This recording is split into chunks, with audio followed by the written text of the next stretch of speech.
After the long wait for a new game in the Mario Kart series, we finally have Mario Kart World.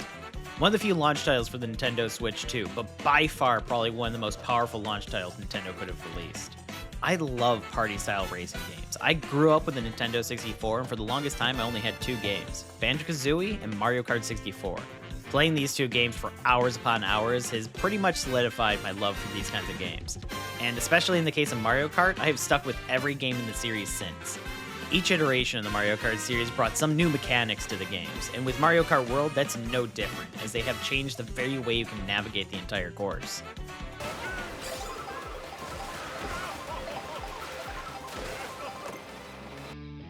The basics of Mario Kart are all present in Mario Kart World. Select your character and your vehicle with their own stats based on speed, acceleration, weight, and handling. Speed determines how fast your kart will go, acceleration determines how fast you can get to that top speed, weight determines your resistance to collisions and item attacks, and handling determines your ability to make sharp turns. While in previous iterations of Mario Kart, you could adjust these based on a variety of factors, like the vehicle, the wheels, the glider, and even the character you select. In Worlds, it's all simplified, with each kart getting these set stats, and these specific customizations are a thing of the past. While I do miss those customizations and ability to tweak the kart in any way you want, this new method definitely streamlines the process of selecting your kart and character. But once all that is set and you're behind the wheel, the controls are pretty simple. You have the gas to go forward, brake to stop, and go in reverse, and a drift that you can use in a multitude of ways.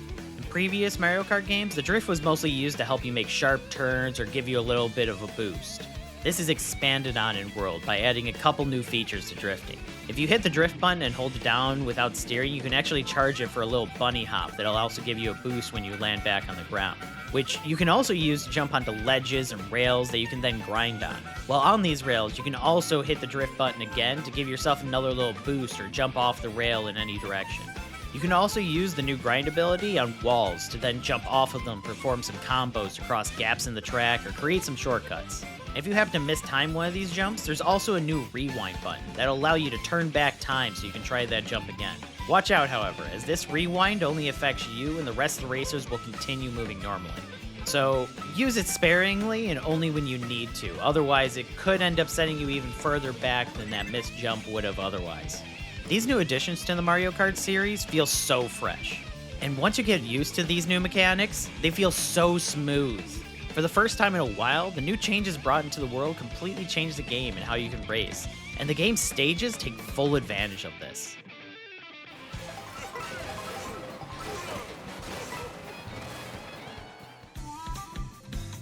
There are a total of 30 stages, with a mix of new and returning stages from previous games. For those returning stages, they have all been revamped with rails and walls that allow you to navigate them using the new drifting mechanics. And the variety of stages are exactly what you come to expect from Mario Kart.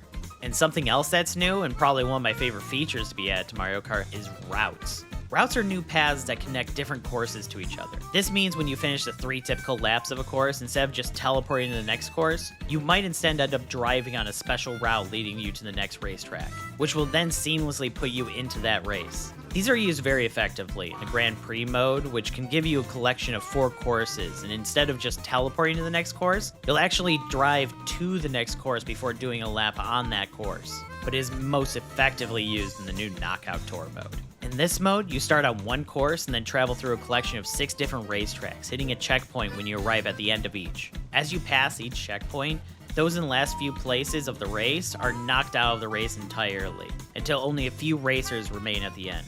And there's no stopping between the courses, it's just full on go once you start. It is by far one of the most fun new modes to come from Mario Kart World, and one I found the most enjoyment out of. There is also a new roaming mode you can select from the start screen. In this mode, you can free roam the course and the maps at your own leisure, with each course having its own set of challenges and secrets for you to find. With these challenges ranging from everything from collecting coins to crossing a stretch of the course in a set amount of time, the difficulty between them ranges as well, giving experienced players some challenge while still allowing for new players to use this as a way to get a hold of the controls and practice. It's a nice addition to Mario Kart. While I found the challenges to be fun, I also found the lack of any kind of map or marks to tell you where you've been or where you can find challenges to kind of be frustrating. I kind of mostly found myself just searching the courses for the challenges and driving around mindlessly. It is something that has a lot of potential, but I just don't think it was fully utilized properly in this game. This was probably the mode I spent the least amount of time on during my playthrough. I mostly used the roaming mode in order to unlock costumes for the massive amount of characters in this game.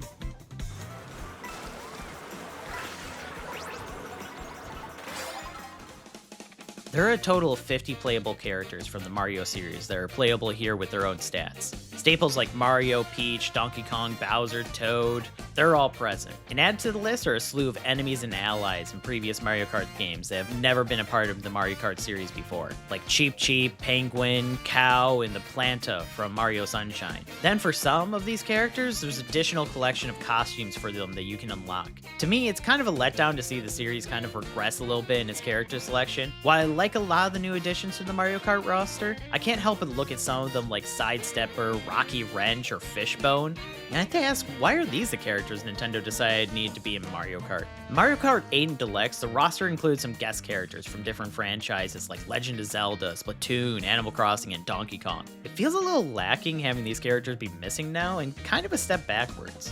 And the character selection menu on top of that is downright horrible. Each character and costume gets its own slot in the menu, and each page shows you 12 different selectable characters. With all the costumes and characters unlocked, that's 153 total character slots to navigate, which is a lot. And even more devastating when you realize 10 of those are for Mario alone, 9 each for Luigi, Peach, and Yoshi. And then some characters only got one costume, like Pauline and Donkey Kong.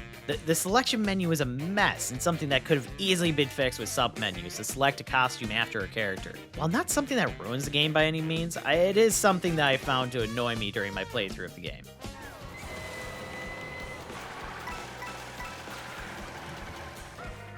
Mario Kart World is a fresh new take on the Mario Kart franchise, and I can see why there was such a gap between the games with them making so many adjustments to the formula. The new grinding and jumping mechanics feel so seamless, thanks mostly to the new course designs that allow you to zip through the terrain any number of ways. And the new ways the tracks now connect to each other really makes the game's map feel connected. It no longer feels like each course is on its own bubble, and it feels like Nintendo really decided to make this a fully built world for the game. While I do find the character choices in the game to be a little bit disappointing, there's still plenty of characters I was excited and found hilarious to be added to the series.